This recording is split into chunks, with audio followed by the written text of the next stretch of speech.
Hi guys, it's Jenny again with part 2 of Your Fitness Why. Big lesson learned with YouTube. I guess you can only record so long, and that's all it's going to let you do. So part 1, I got kind of cut off in the end of it.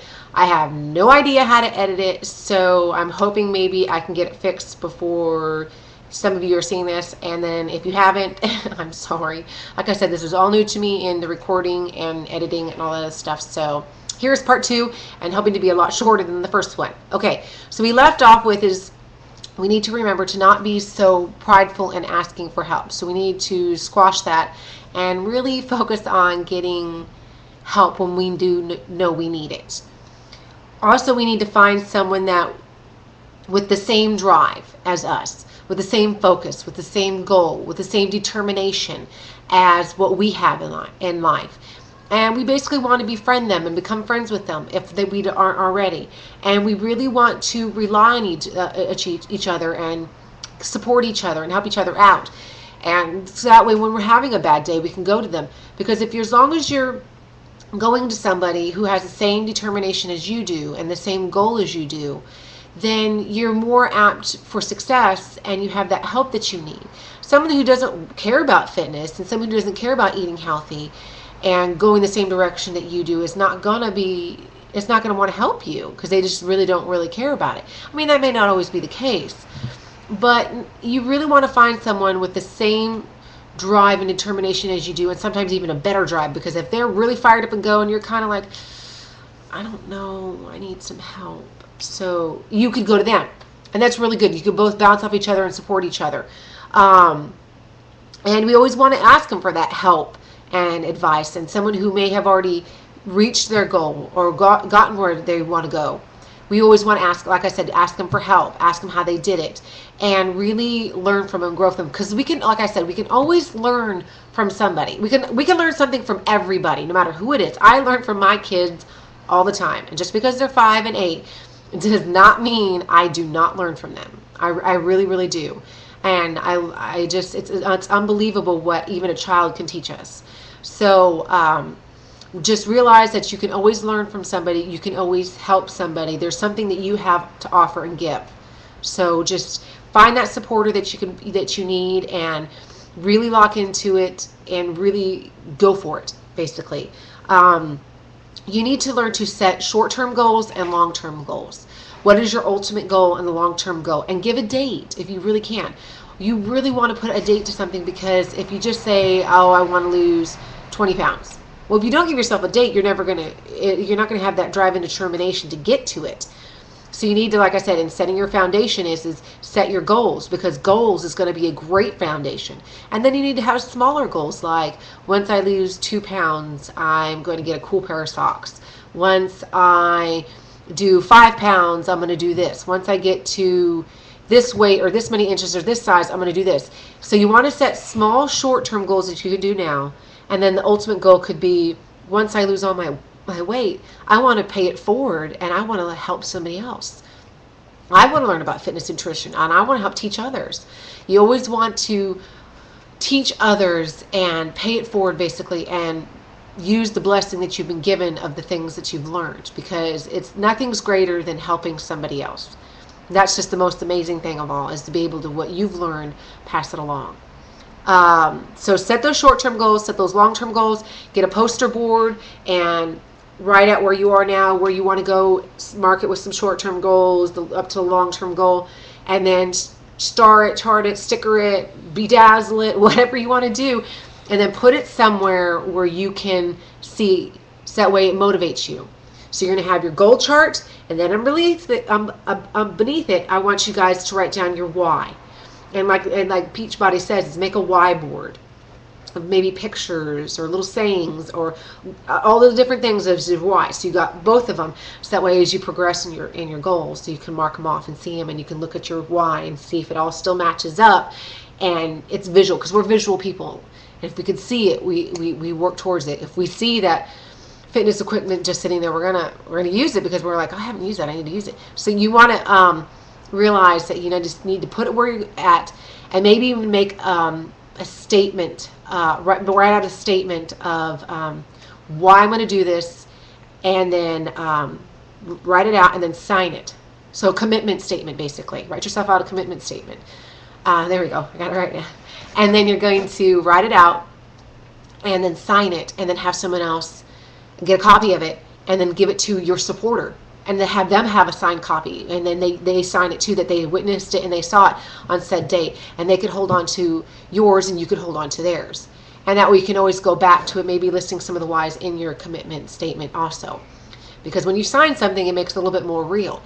Just like once you put your time and effort and your money into something, it makes it more real. So if you're putting your money into something, you are more inclined to keep up with it. So maybe even when you sign it, make yourself a little jar of, okay, I put this much money in, and as I keep reaching my goals, and I keep doing it, I'm going to keep putting in. And then at the end of it, you got some money to buy something really nice for yourself. Treat yourself with something. And make sure whenever you reach your goals, try to make sure that the rewards for your goals are not food, unless it's a healthy one. But something physical and tangible is better as a reward for a goal that you've reached, because then you can see that, like I said, new pair of socks or a scarf or a hat or whatever it may be, because then you can see. But because if you eat something, then it's gone, and then you may not be reminded that you reached a goal. So just something physically intangible. And it doesn't have to be expensive. The dollar store is a wonderful place to get some really neat things that you can get yourself. Consistency is the key. You got to be consistent. It's hard. And it takes 40 days for something to become a habit. And it's gonna be hard. You got to make that commitment. But if you keep sticking with it day after day after day, eventually it's going to become easier. And then it's going to become second nature. And it's going to be like, all right, I can do this. So you got to remember to stay consistent, and that's what your supporter's there for, with the same drive and motivation as you have, because they can be your accountability partner and they can check on you. And that's what I'm here for. That's what I'm trying to do. I can help you keep accountable. And that's what you need, is you need someone to help you, give you that pat on the back, that's giving you that shoulder because you just got to cry because you just had a really bad day. Whatever it is, that's what you need. Basically like a child. When a child learns how to walk, they get up, they fall down, they get up, they fall down, they get up and they fall down. But that's a child. But they never quit, they never give up. The child, have you ever seen a child say, I'm just not going to walk, I quit? No, a child doesn't do that. They fall, they get up, they fall, they get up. They may get hurt, they may cry, they may realize it's difficult, but they didn't give up. And that's what we have to do. We have to realize we're going to fall constantly, but it's who you are is if you get up or not, and how you get up or not. And a mother never says, well, child, you've tried 7 times to get up and walk, just forget it, you're never going to walk again. No, a mother nurtures that child and supports that child and realizes they're going to walk. And that's what our supporter's going to do. And that's what we can do for somebody else also, is we can realize we're going to fall. It's going to hurt, but we get back up. You may fall down 2 times and get back up 1 more time. Wait, no, excuse me, strike that. You may make 2 steps forward and then fall down once, but you still made 1 step forward, didn't you? So make 2 more steps forward. And if you fall back once, great, you're still moving forward.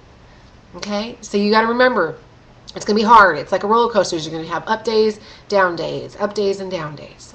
So, but you got to keep going. Remember that consistency. You just got to keep going for it. And remember, it's hard, but you're learning. Okay? And if you have difficulties and setbacks, it's life. But that means you're trying, and you're not going to give up. You can't quit. I just think of that song, I get knocked down, but I get up again. You're never going to get me down. If I can somehow put that on here, I'm going to put that on here. But just think of that song. He gets down, he's going to get right back up again, and that's just the way it needs to be. The quote, I have a quote here that I have in a little book I have of some things. It says, that which becomes a habit is not far from becoming a necessity. Okay? In the beginning, we make our habits. In the end, our habits make us. So you remember, is your good habits is it good, or are those bad habits making who we are? So you need to remember about that, okay? Just finally, just the Beachbody saying is decide, commit, succeed. Decide to make that change. Realize it. Own it. Commit to it. Sign that commitment challenge. Sign that letter. Give it to someone else so it's visible and someone else knows. And succeed, because you can. And that's what I'm here for, guys. I'm here to help you succeed. I'm here to answer questions. I'm here to give help in any way I can. So if you need my help, you know where to find me. My email address, dynamicfitnesswithjenny@yahoo.com. I'm on Facebook. And like I said, is I love you guys, and I really want to help you. And it's a wonderful journey. And, I've had my struggles, and I've had problems, but you know what? Like last week was really not a great week for me, but I'm going. You know what? It's last week. I can't do anything about it. But you know what? There's today, there's tomorrow, and I can change. I can make it better. And it's really exciting because 2012 is almost here. 2011 is almost over, and I really want to finish this year out with a bang and start out next year on fire. So that's why I'm here, and I hope you enjoyed this, and I hope I helped you in some way. And like I said, if you have any questions, you know where to find me here, and pass these along in this channel along to others if you know of anybody that might need the help, guys. Love you guys. Bye.